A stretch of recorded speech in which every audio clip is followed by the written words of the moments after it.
¿Cómo se dice Dios te bendiga en italiano? Ay. Sabes que me pongo nerviosa a veces, me bloqueo. Bueno, normalmente ellos lo dicen Benedetti, Benedetto, Dio Ajá. Benedetto. Muy bueno. Interesante, estamos. Aparte de italiano, ¿qué otro idioma habla? Bueno, digamos que estudié, porque estudié el ruso, pero nunca he trabajado con él, y el francés y el inglés. Hablando de ahora que mencionas ruso, el videoclip que vimos de Benjamín Rivera, Días Mejores, casualmente fue grabado en San Petersburgo, una ciudad de Rusia. Ustedes podían, si lograron ver el video, la gente eran todos así, todos un poco fríos, calculadores. Sí, sí, pero su aspecto era como que casi que resplandeciente. La gente sí es blanca allá en Rusia. Y muy bonito la historia que narra de vamos a decir, un empresario, una persona, un padre de familia, que su vida cambió a raíz de leer un libro como este, la Biblia. Era un poco seco, o bastante seco para ser exacto, bastante seco con su familia, con su hija, con su esposa, con la empleada doméstica de la casa. Pero a raíz de que se encuentra con Dios, ocurrió algo. Y su familia fue para mejor. Tú, Clara, nos comentaste al principio del programa acerca de una crisis. Llegó un momento de crisis familiar, de crisis personal. ¿Fue aquí en Curazao? Sí, nosotros, bueno, llegamos en el 98, ya nos establecimos como pareja. En el 2000, gracias a Dios, porque yo sé que todo viene por Dios, pudimos conseguir la residencia permanente. Y bueno, siempre uno como emigrante, pues hay quien, me acuerdo de una amiga que me decía que uno tiene un periodo que tiene que pagar el derecho a la tierra, ¿no? Que tiene, digamos, como inestabilidades laborales, pero siempre estábamos muy unidos, muy juntos. Realmente, cuando recuerdo el periodo en Cuba, cuando nos casamos, los primeros tiempos acá, la expectativa para el nacimiento de nuestra primera hijo, bueno, que fue nuestra niña Isabela, todo era muy, muy bello, lo vivíamos con mucha intensidad, pero después, digamos, como al año, 2 años del nacimiento de la niña, la relación empezó a caer como en una rutina, como en una monotonía. Nosotros teníamos un trasfondo que bebíamos mucho alcohol. En mi familia, mi padre es alcohólico y desde los 7 años me enseñó a beber alcohol. Wow. En Cuba una de las diversiones que hay, o quizás una de las pocas, es beber alcohol. Se piensa que es una diversión. José también le gustaba, aunque no son tan tomadores en su familia como resulta en la mía mi padre, pero sí bebíamos mucho alcohol y eso era como una especie de refugio para nosotros.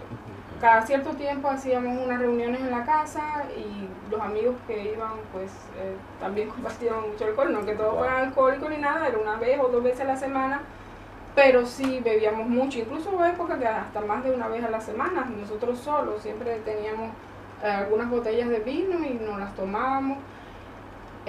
Yo desde casi los 18, 15, o quizás antes, tenía crisis depresiva cada cierto tiempo. Se me acentuaban mucho las crisis depresivas y a José yo sentía que le molestaba mucho eso.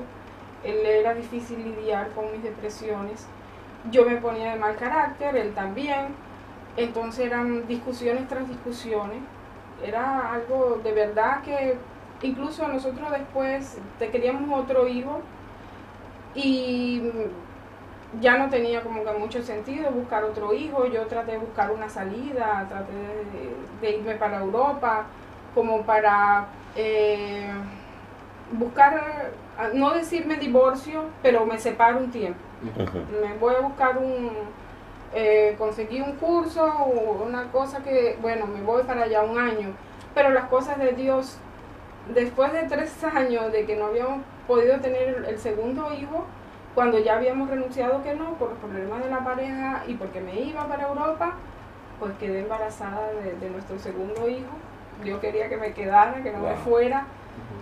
Y el que realmente nuestros hijos son una gran bendición para nosotros. Y entonces me quedé, pero ya cuando el niño tenía, y como que en ese tiempo las cosas mejoraron un poquito, no muy intensamente, pero digamos como que nos resignamos nosotros mismos, bueno, vamos a estar juntos, tenemos 2 niños ahora, y eso fue durante el primer año del niño, pero ya como cuando el niño iba hacia el segundo año de vida, volvió a acentuarse la crisis. Y recuerdo que en esa época mi suegra había venido de Cuba, y cuando mi suegra se fue de Cuba, nos distanciamos todavía más.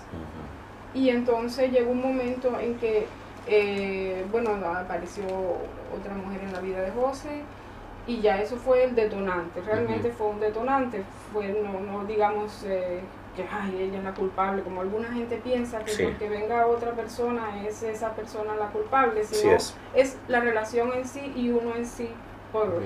Y no fue una cuestión de decir, ay, José fue el culpable, no. En una relación de pareja, cuando hay problemas, los problemas son de los dos. Y realmente los dos teníamos muchos problemas de carácter, de poca paciencia, bebiendo tanto, entonces eso también irritaba más a uno. Quizás en el momento que estás bebiendo sientes alegría, pero llega un momento y después al otro día el carácter se pone peor. Y realmente la situación, incluso la niña empezó a tener problemas de atención en la escuela. Había muchas cosas que ya... Y entonces José decidió separarnos primero, y después eso fue, ahora a veces los años, pero como en el 2009 creo, en septiembre él se fue de la casa, como en noviembre me planteó el divorcio. Entonces yo hasta ese tiempo había estado orando. Tuve épocas que oraba, tuve épocas que me dije, bueno, pues si él se fue, pues yo voy a gozar y voy a salir, y entonces empecé a salir y a beber más.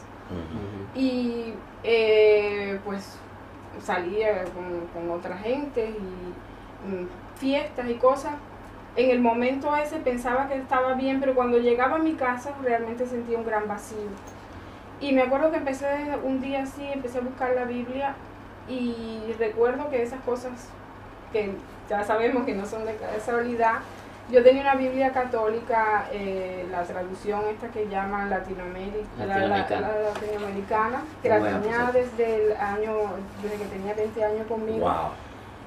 Y yo la empecé a leer otra vez, que había dejado de leerla hacía años, y se me perdió. Así se me desapareció, que todavía no me ha aparecido en la casa. Y empecé a buscar entre los libros que tengo en la casa a ver si había otra cosa, algo espiritual, pero ya yo me había leído tantos libros, porque tuve una época que empecé a buscar de meditación. Resulta que después de las meditaciones me deprimía más. Que si el yoga, que si los ramayanas y los no sé qué, fui a unos cursos de Raja Yoga, otros de Siddha Yoga, y diferentes cuestiones que al final...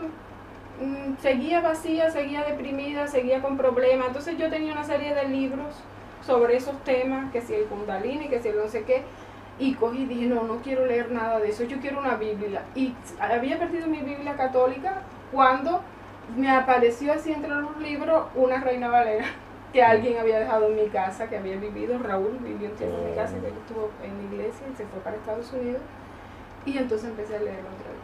Y coincidiendo que estaba leyendo la Biblia, mi madre, que estaba en la casa, empezó a decirme, vamos a una iglesia, vamos a una iglesia. Y entonces yo empecé por primera vez a visitar Vida Nueva. Estábamos en esa época en Luna Blow.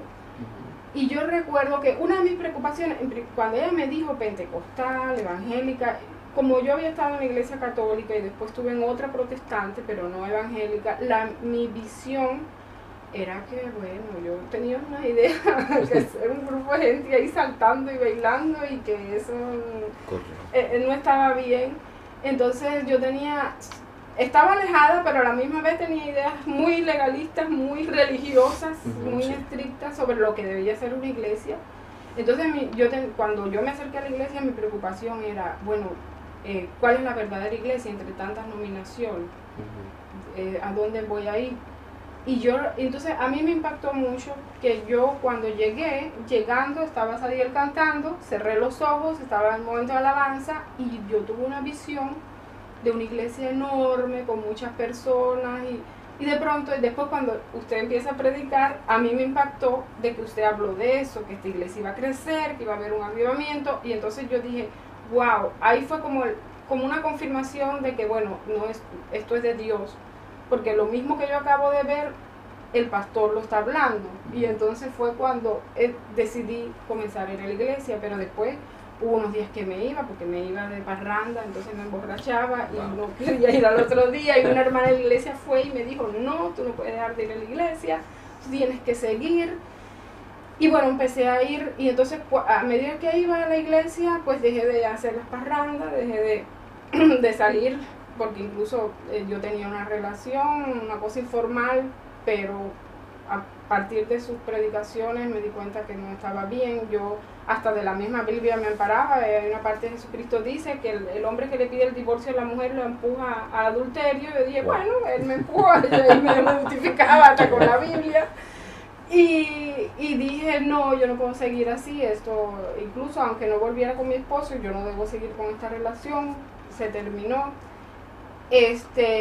Yo había empezado a ir en enero, recuerdo que para febrero fue que yo corté la relación. Entonces a finales, en marzo la iglesia tenía invitado a los hijos del rey y algo me empezó a insistir, dile a José que vaya a los hijos del rey, dile a José que vaya a los hijos del rey. Él trabajaba en esa época en la brújula.